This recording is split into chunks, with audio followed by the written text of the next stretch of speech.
aqui da Unicamp em 1983. Naquela época haviam professores que se interessavam pelo som e começaram a pensar como seria estudar o som. Mas não estudar o som no sentido só da música ou da música como um pretexto para outras coisas. Eu acho que é uma mistura de ideal, sonho e também uma vontade de fazer uma coisa diferente, interdisciplinar. O NICS, ele interage bastante atualmente com a engenharia elétrica e com o Instituto de Artes. O interesse em comum que acontece no NICS é quando a gente quer trabalhar na interdisciplinaridade entre a arte e a engenharia. Acontecem várias pesquisas de engenheiros que querem pesquisar coisas mais ligadas ao áudio e pessoas das artes que querem pesquisar coisas com um pouquinho mais de técnicas de engenharia. E o NICS vira um ponto de convergência para esse tipo de coisa. Nós temos os projetos que estão ligados à educação e às cidades inteligentes, à produção de espetáculos, à apreciação musical. Ele tem um potencial muito grande de ser esse ponto de convergência em que a gente consegue aplicar coisas que dão uma satisfação e um crescimento pessoal para quem participa, mas também dão um retorno muito grande para quem está de fora. Um campo que sempre foi muito interdisciplinar, juntando várias áreas das ciências e das artes. Você vai ter bastante tecnologia envolvida, você vai ter pensamentos musicais diferentes. Então a gente vai se interessar no processo que lidou a obra, como ela foi concebida, qual tecnologia foram usadas para qual evento, qual tipo de evento ela foi consumida, ou vai ser consumida, na verdade, como obra. E uma perspectiva que é mais ligada ao ouvido, à escuta, como a gente vai processar essa informação. Nós temos um laboratório de imersão digital, que é onde nós fazemos experimentos com áudio e vídeo. Nós temos um equipamento de reprodução de áudio. Atualmente nosso setup está com áudio octafônico, que são 8 canais. Equipamento de reprodução de vídeo também, que nós usamos para fazer testes com interação e imersão em multimídia. Nós também temos um laboratório de eletrônica, no qual nós soldamos e testamos coisas nos quais a gente vai usar no laboratório de imersão posteriormente. E nós temos um parque computacional também com alguns servidores, né, que nós conseguimos ter alguns serviços web, tipo nuvem. Temos uma nuvem para armazenamento, um sistema de controle de versão local nosso. A tecnologia sempre mudou, influenciou o desenvolvimento da música. Isso é nada de novo, mas nas últimas décadas o computador teve um impacto enorme, mudou muito as maneiras como se faz música, como se produz música. São novas formas assim, de interações musicais. E a gente está perpetuando um pouco isso, só que com meios muito diferentes, porque entram computadores, novas tecnologias, novas formas de pensamento.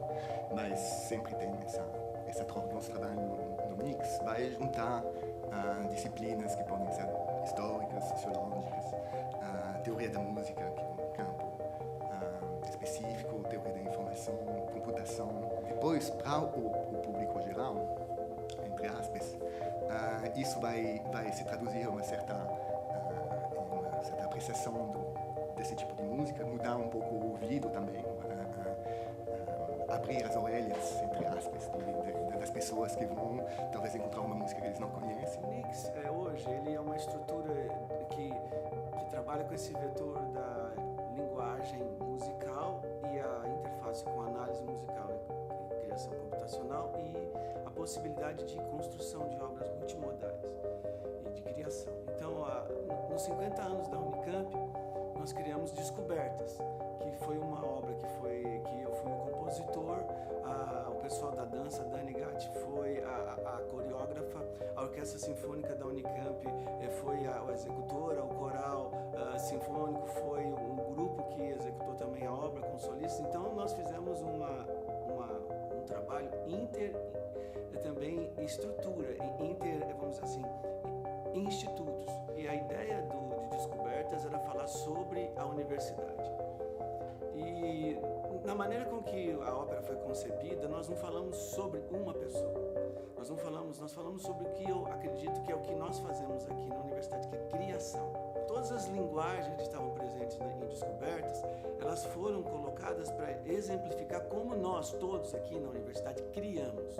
As várias camadas de som, imagem, a parte vocal e o texto, todos focaram em mostrar como a criação é um prato principal, é o menu principal da universidade. Esse deslocamento de significados do som para o corpo, do corpo para a imagem e da imagem para o público e vice-versa, criou o que a gente chamou na época, que eu chamo hoje de ópera multimodal. O que a gente está tentando fazer é olhar o som, a música, mas essas interações de significado que estão relacionadas com o movimento, essas interações de significado que estão relacionadas com uma leitura transversal do significado musical. Porque o significado musical ele se constrói não somente pela performance, mas se você ampliar a noção de performance, uma coisa mais ampla, você consegue ver várias camadas no significado musical. Inclusive coisas recentes, na qual a gente está trabalhando o uso dessa mesma tecnologia na área de terapia, por exemplo, na área de recuperação de pessoas que têm danos cerebrais, que sofreram, por exemplo, derrame. Então você pode usar o movimento, o som e esse processo interacional para você trabalhar outras interações, porque eu acho que essa é a maneira mais legal do nosso conhecimento abraçar as pessoas. A gente fala, eu vou falar sobre o que a gente faz na Unicamp, eu falo, a nossa linguagem não é uma linguagem às vezes adequada, mas quando as pessoas elas se apropriam, elas pegam um objeto, elas têm uma experiência com um objeto criativo, elas passam a viver aqui, a estudar o som da linguagem, a sonoridade das línguas indígenas, que é uma coisa até hoje fantástica. O que é estudar a sonoridade, não somente o significado, mas como soa um índio cantando. Ou estudar os sons dos passos, que depois deu origem ao laboratório de bioacústica, isso foi criado no NICS. Estudar o som das locomotivas e ver como esse som pode se encadear, né, em música. Então eu acho que o NICS nasceu de uma semente de sonho de tentar penetrar a pesquisa da universidade nas filigranas do som e do som se revelar-se música, que eu acho que é a coisa mais bacana que o NICS faz. É o fato que o núcleo está ali como uma placa de Petri pronta para prover essas bactérias criativas onde as pessoas vão se encontrando. A coisa mais importante de uma pesquisa interdisciplinar é a escuta do outro. Entende? Quando você aprende a escutar o outro, você aprende a fazer pesquisa interdisciplinar. É a construção do dispositivo digital com toda a tecnologia possível, mas também é o afeto. É a construção do afeto através da mediação. É a mediação que faz com que o objeto se transforme em significado. Então, o que o NICS faz, eu acho que fez desde 1983, é buscar a construção dessa interface, essa dimensão do humanismo na universidade, no momento em que a gente está precisando muito disso. Se a gente não se tocar disso, a gente vai conseguir nem construir robôs. A gente nem vai conseguir entender as nossas interações com os dispositivos que nós construímos, porque nós vamos ser totalmente desprovidos de significado. E eu acho que o pensar humano, o pensar interdisciplinar, que é o que o NICS faz, né? A gente trabalha com matemática, engenharia, dança, que mais? Tudo isso junto, mas não é numa salada mista, é todo mundo